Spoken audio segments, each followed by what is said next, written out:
Hello guys, welcome back to my channel. இந்த வீடியோவில் நம்ம பிளெயின் கேக் தான் பார்க்க போகிறோம். அதாவது வெண்ணிலா ஸ்பாஞ்ச் கேக் எப்படி வீட்லேயே ஈஸியாக செய்யலான்னு பார்க்கலாம். இதோட கரெக்ட் மெஷர்மெண்ட்ஸ்லாம் நான் டிஸ்கிரிப்ஷனில் உங்களுக்கு கொடுக்குறேன், செக் பண்ணிக்கோங்க. இந்த கேக் ரொம்ப ஸ்பாஞ்சியாக ரொம்ப எம்மியாக இருக்கும். நீங்கள் கிட்ஸுக்கெலாம் தாராளமாக செஞ்சு கொடுக்கலாம், ரொம்ப விரும்பி சாப்பிடுவாங்க. ஃபஸ்ட்டு எப்போவுமே கேக் பேட்டர் ஸ்டார்ட் பண்ணுறதுக்கு முன்னாடி கேக் டின்னை க்ரீஸ் பண்ணிடணும். இங்கே நான் 7 இன்ச் கேக் டின் எடுத்திருக்கேன் ரவுண்ட் ஷேப்பில். இதில் வந்து நான் பட்டர் ஷீட் போட்டு ஆயில் போட்டு க்ரீஸ் பண்ணிக்கிறேன்.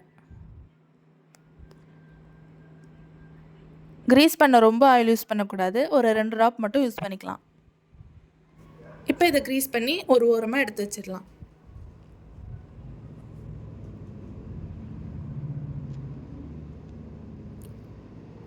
அதுக்கப்புறம் ஓவனை ப்ரீஹீட் பண்ணணும்.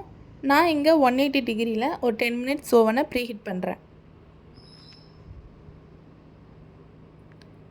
அப்புறம் 2 க்ளீன் பவுலில் நான் முட்டையோட வெள்ளைக்கருவையும் மஞ்சள் கருவையும் தனித்தனியாக பிரித்து எடுக்கிறேன். வெள்ளைக்கருவில் கொஞ்சம் கூட மஞ்சள் கரு கலந்துடக்கூடாது, அதனால் பார்த்து பிரித்து எடுத்துக்கோங்க.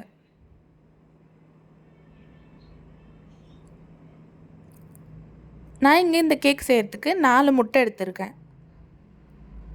இப்போ 2ம் தனித்தனியாக பிரித்து எடுத்தாச்சு. இப்போ முதல்ல நம்ம முட்டையோட வெள்ளைக்கருவை ஹேண்ட் பீட்டர் வச்சு நல்லா மிக்ஸ் பண்ணிக்கலாம். நான் இங்கே வந்து ஃபஸ்ட்டு லோ ஸ்பீடில் மிக்ஸ் பண்ணிவிட்டு அப்புறம் கொஞ்சம் கொஞ்சமாக ஸ்பீடை இன்க்ரீஸ் பண்ணுறேன். எடுத்தோடனே நீங்கள் வந்து ஹை ஸ்பீடில் வைக்கக்கூடாது, முதல்ல லோ டு ஹை தான் போடும்.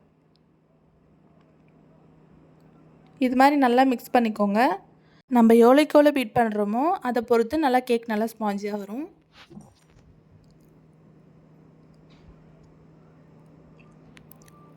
நான் இங்கே வந்து 4 முட்டை எடுத்திருக்கேன். 4 முட்டைக்கு வந்து 125 ml கப்பில் 1 கப் சர்க்கரை எடுத்திருக்கேன்.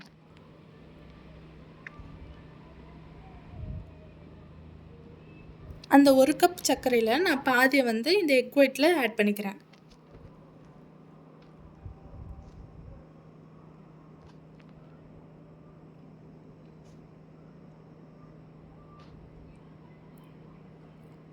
சர்க்கரை சேர்த்ததும் அதே போல் நல்லா மிக்ஸ் பண்ணிக்கோங்க.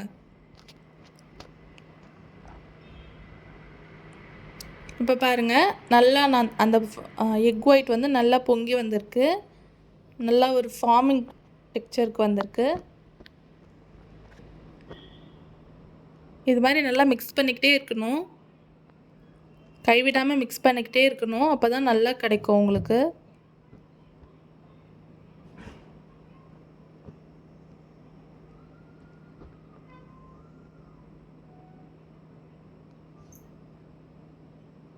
இது மாதிரி நல்லா ஃபார்ம் கன்சிஸ்டன்சிக்கு வரணும்.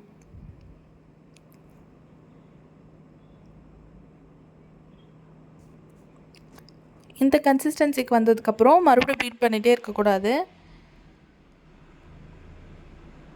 பாருங்கள், இது போல் நல்லா ஃபார்மியாக வரணும்.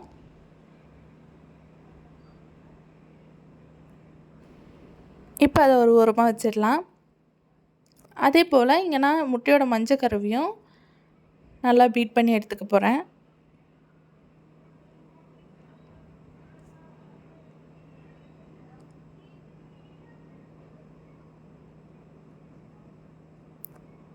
அதே மாதிரி நல்லா பீட் பண்ணி எடுத்துக்கலாம்.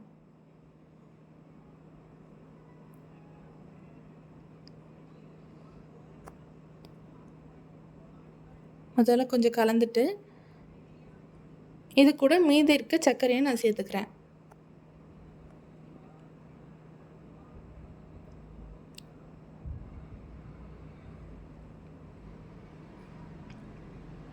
கூடவே நான் வெனிலா எசன்ஸ் 1 ஸ்பூன் ஆட் பண்ணியிருக்கேன்.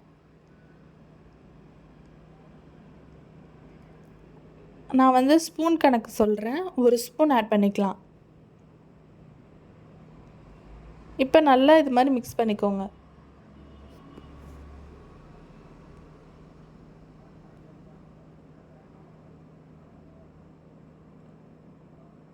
நல்லா இதே மாதிரி எல்லா பக்கமும் நல்லா மிக்ஸ் பண்ணிக்கிட்டே இருக்கணும். இந்த கேக்கை வந்து நம்ம நார்மல் ஹேண்ட் விஸ்க்லேயே செய்யலாம், முட்டை அடிப்போம்ல அதிலே செய்யலாம். ஆனால் வந்து ரொம்ப டைம் எடுக்கும். நீங்கள் வந்து ஒரு 1/2 மணி நேரம் கலந்துக்கிட்டே இருந்தால் தான் இது மாதிரி நல்லா பொங்கி வரும்.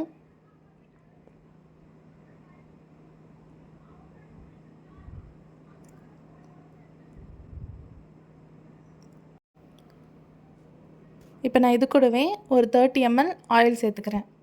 நீங்கள் வந்து நார்மல் ரீஃபண்ட் ஆயில் எது வேணால் சேர்த்துக்கலாம். நான் இன்றைக்கி வந்து சன்ஃப்ளவர் ஆயில் தான் ஆட் பண்ணியிருக்கேன்.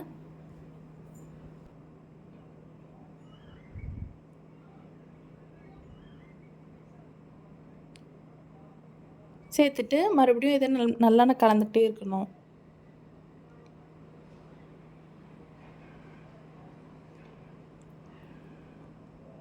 இப்போ பாருங்கள், நம்ம முட்டையோட மஞ்சக்கரு வந்து எப்படி நல்லா ஃபார்ம் ஆகிருக்குன்னு.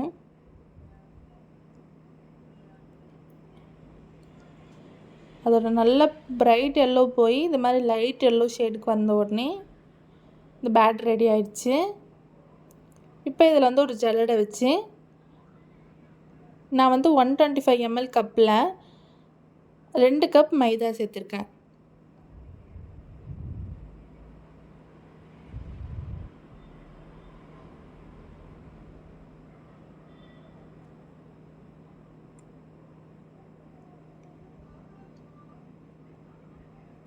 பேக்கிங் பவுடர் வந்து நான் ஒரு 1/2 டீஸ்பூன் சேர்த்துருக்கேன்.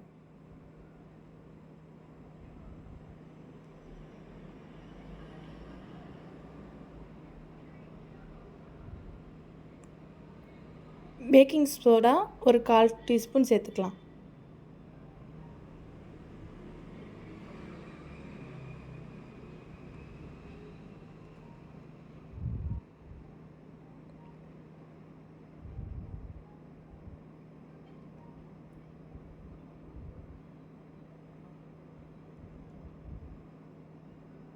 இது கூடவே ஒரு பிஞ்ச் சால்ட் டேஸ்ட்டுக்காக சேர்த்துக்கலாம். இப்போ இதை நல்லா ஜலிச்சு எடுத்துக்கலாம்.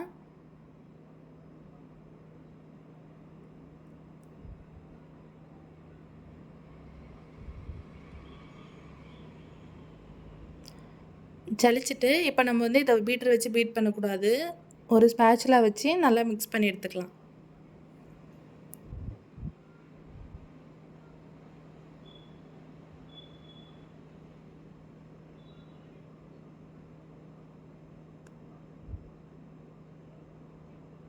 பாருங்கள், இது மாதிரி ஒரு ஸ்பேச்சுலா வச்சு நல்லா கட் அண்ட் ஃபோல்ட் மெத்தடில் இது மாதிரி நல்லா மிக்ஸ் பண்ணி எடுத்துக்கலாம். ரொம்ப ஃபாஸ்ட்டாக பண்ணக்கூடாது, நல்லா ஸ்லோவாக இது மாதிரி கட் அண்ட் ஃபோல்ட் மெத்தடில் பண்ணி எடுத்துக்கலாம். இது கூடவே நான் வந்து ஒரு 60 ml மில்க் சேர்க்குறேன்.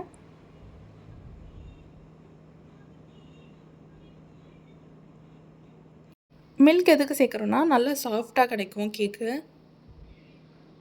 இப்போ மில்க் சேர்த்ததும் நல்லா இது மாதிரி ஓரங்கள்லாம் எடுத்து விட்டுட்டு நல்லா இது மாதிரி மிக்ஸ் பண்ணிக்கலாம்.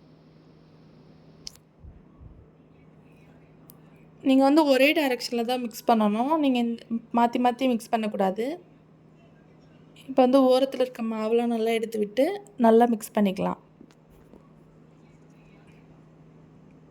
மிக்ஸ் பண்ணதும் ஏற்கனவே நம்ம முட்டையோட வெள்ளைக்கரு மிக்ஸ் பண்ணி வச்சுருக்கோம்ல, அதை எடுத்து இதில் போட்டு இது கூட சேர்த்து மிக்ஸ் பண்ணிக்கணும்.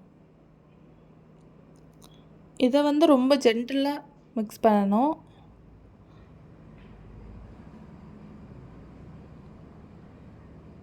கொஞ்சம் கொஞ்சமாக சேர்த்து நல்லா மிக்ஸ் பண்ணி எடுத்துக்கலாம்.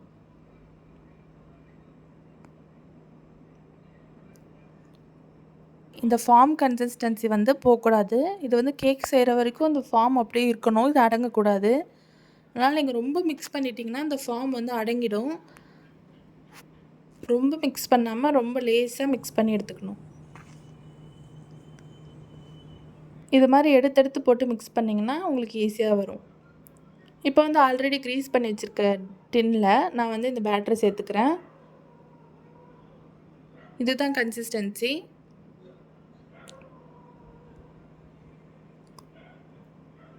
இப்போ வந்து ஒரு டூத் பிக்கில் நான் இது மாதிரி லைன்ஸாக போட்டுக்கிறேன். எதுக்கு இந்த லைன்ஸ்னால் ஏர் பபிள்ஸ்லாம் ரிலீஸ் பண்ண. ஏர் பபிள்ஸ்லாம் இருந்தால் கேக் நல்லா வராது, உடஞ்சி உடஞ்சி வரும். இது மாதிரி பண்ணால் ஏர் பபிள்ஸ்லாம் ரிலீஸ் ஆகிடும். கீழே வந்து ஒரு 5 வாட்டி டேப் பண்ணிக்கிறேன். பாருங்கள் ஏர் பபிள்ஸ்லாம் எப்படி ரிலீஸ் ஆகுதுன்னு. இந்த சின்ன சின்ன டிப்லாம் நீங்கள் கண்டிப்பாக ஃபாலோ பண்ணுங்கள். கண்டிப்பாக உங்களுக்கு கேக் சூப்பராக வரும். பாருங்கள் பேக் பண்ணி எடுத்தாச்சு. நான் இன்றைக்கி வந்து 160 டிகிரியில் 30 மினிட்ஸ் பேக் பண்ணி எடுத்திருக்கேன்.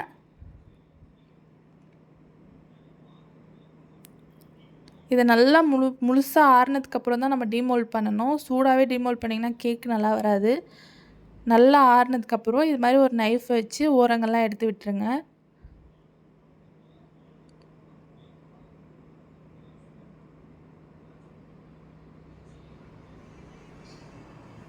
இது மாதிரி கேக் டின்னை கவுத்திங்கன்னா உங்களுக்கு கேக் ஈஸியாக டீமோல்ட் ஆகி வரும். பாருங்கள் பார்க்கவே எவ்வளோ சூப்பராக இருக்குன்னு. இப்போ மேலே இருக்க பட்டர் ஷீட்டை எடுத்துடலாம். இப்போ பாருங்கள் மேலெல்லாம் ப்ரௌனாக உள்ளெல்லாம் சூப்பராக வெந்து சூப்பராக வந்திருக்கு. கட் பண்ணும்போதே தெரியுது எவ்வளோ சாஃப்டாக இருக்குன்னு.